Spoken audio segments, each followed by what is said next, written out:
محسن داوړ او والي وزیر ولې کابل ته نه دي را پرېښودل شوي؟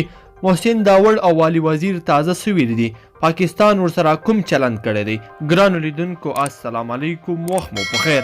د پښتون ژغورنې غورځنګ دوه مخکښه مشران او د پاکستان د قامي اسمبلۍ غړي علي وزیر او محسن داوړ پاکستانی سرحدي پولیسو افغانستان ته له تګ څخه ایثار کړي دي.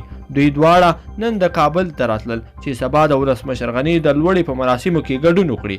محسن داوړ وایي چې د غلام قوم په توګه ژوند کول دا ستونزې لري چې خپل کور ته به دې هم نه پرېږدي. نوموړی زیاتوي چې د لوړې مراسمو ته د تګ تر پوره تیاري وروسته یې راګرځول شوي دي.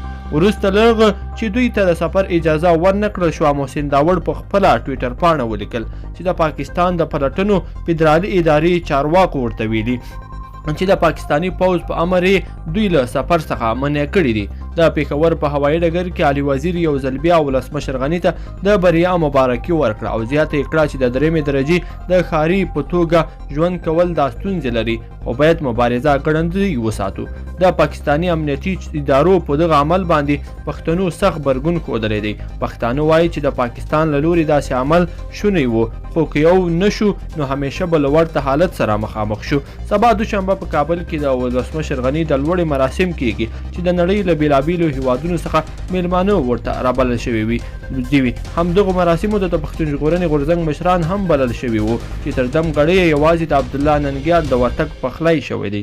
ګرانو لیدونکو په دې هیله چې دغه ویډیو به مو خوښه شوې وي. که مو ویډیو خوښه شوې نو ویډیو درسره لایک کړئ او چینل هم سبسکرایب کړئ.